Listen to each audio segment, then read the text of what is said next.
Dalam nama Bapa dan Putra dan Roh Kudus. Amin. Selamat pagi, selamat hari baru. Semoga Anda tetap sehat, tetap bahagia. Mari kita mengawali hari ini dengan mendengarkan dan merenungkan sabda Tuhan. Tuhan sertamu dan sertamu juga. Inilah Injil Yesus Kristus menurut Matius. Dimuliakanlah Tuhan. Pada suatu ketika Yesus berbicara kepada para imam kepala dan pemuka rakyat dengan memakai perumpamaan. Ia bersabda, "Hal kerajaan surga itu seumpama seorang raja yang mengadakan perjamuan nikah untuk anaknya. Ia menyuruh hamba-hambanya memanggil orang-orang yang telah diundang ke perjamuan nikah itu, tetapi mereka tidak mau datang. Raja itu menyuruh pula hamba-hamba lain dengan pesan, 'Katakanlah kepada para undangan, hidanganku sudah kusediakan. Lembu-lembu jantan dan ternak piaraanku telah disembelih. Semuanya telah tersedia. Datanglah ke perjamuan nikah ini.' Tetapi para undangan itu tidak mengindahkannya. Ada yang pergi ke ladangnya, ada yang pergi mengurus usahanya, dan yang lain menangkap para hamba itu, menyiksa dan membunuhnya. Maka murkalah raja itu. Ia lalu menyuruh pasukannya ke sana untuk membinasakan pembunuh-pembunuh itu dan membakar kota mereka. Kemudian ia berkata kepada para hamba, 'Perjamuan nikah telah tersedia, tetapi yang diundang tidak layak untuk itu. Sebab itu pergilah ke persimpangan-persimpangan jalan dan undanglah setiap orang yang kalian jumpai di sana ke perjamuan nikah ini.' Maka pergilah para hamba dan mereka mengumpulkan semua orang yang dijumpainya di jalan-jalan, orang jahat dan orang baik, sehingga penuhlah ruangan perjamuan nikah itu dengan tamu. Ketika raja masuk hendak menemui para tamu, ia melihat seorang tamu yang tidak berpakaian pesta. Ia berkata kepadanya, 'Hai saudara, bagaimana saudara masuk tanpa berpakaian pesta?' Tetapi orang itu diam saja. Maka raja lalu berkata kepada para hamba, 'Ikatlah kaki dan tangannya, dan campakkanlah orang itu ke dalam kegelapan yang paling gelap. Di sana akan ada ratap dan kertak gigi. Sebab banyak yang dipanggil, tetapi sedikit yang dipilih.'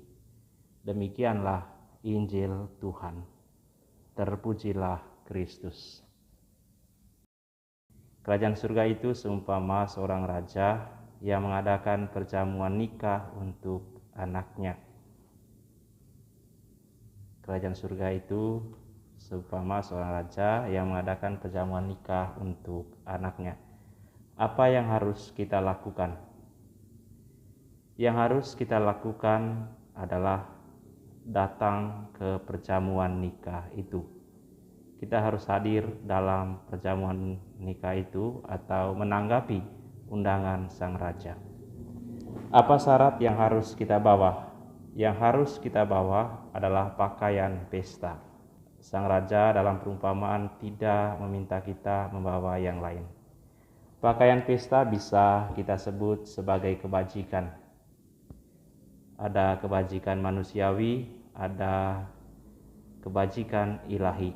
Kebajikan manusiawi berakar pada kebajikan ilahi yang memungkinkan kemampuan manusiawi mengambil bagian dalam kodrat ilahi.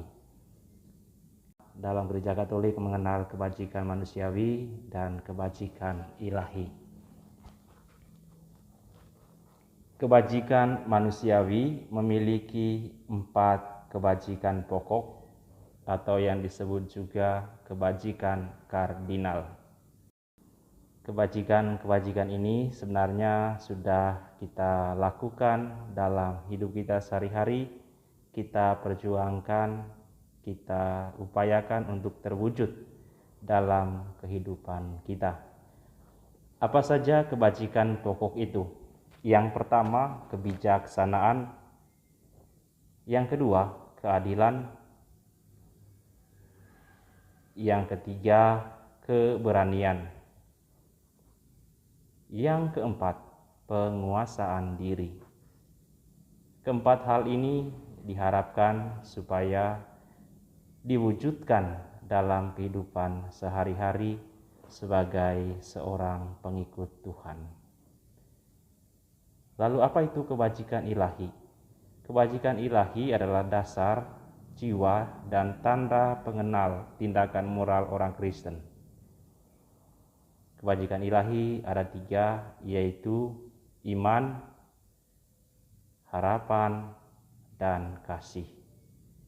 Iman, harapan, dan kasih inilah yang mendasari keempat kebajikan pokok tadi.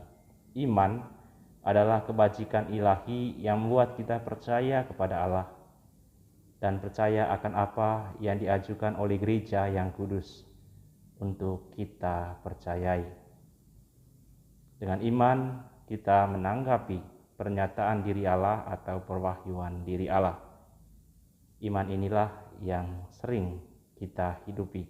Harapan adalah kebajikan ilahi yang kedua.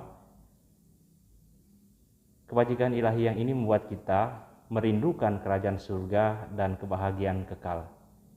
Kita berharap pada janji-janji Kristus. Kasih adalah kebajikan ilahi yang ketiga. Kebajikan ini membuat kita mengasihi Allah lebih dari segala sesuatu, dan karena kasih kepada Allah, maka kita mengasihi sesama seperti diri kita sendiri. Itulah pakaian pesta yang harus kita miliki jika kita ingin masuk dalam kerajaan surga. Kita pertama-tama harus memiliki iman, harapan, dan kasih. Kebajikan ilahi ini, yaitu iman, harapan, dan kasih, kita wujudkan dalam kebajikan manusiawi dengan menampilkan diri sebagai pribadi yang bijaksana, memperjuangkan keadilan, memiliki keberanian untuk menyatakan kebenaran, dan tentu memiliki pengendalian diri. Pengendalian diri yang dimaksudkan adalah mengendalikan diri terhadap hal-hal yang kurang baik dan mengendalikan diri untuk selalu memuliakan Allah. Semoga dengan permenungan hari ini Anda semua mengalami sukacita dan menyadari bahwa tujuan hidup kita adalah masuk dalam kerajaan surga. Semoga renungan ini bermanfaat dan mendatangkan kebahagiaan untuk Anda. Mari kita menerima berkat Tuhan. Tuhan sertamu dan sertamu juga. Semoga Anda sekalian, keluarga Anda, usaha-usaha dan niat-niat baik Anda sepanjang hari ini dilindungi dan dibimbing oleh berkat Allah yang Maha Kuasa, Bapa dan Putra dan Roh Kudus. Amin. Selamat berkarya untuk Anda, sukses dan sehat selalu.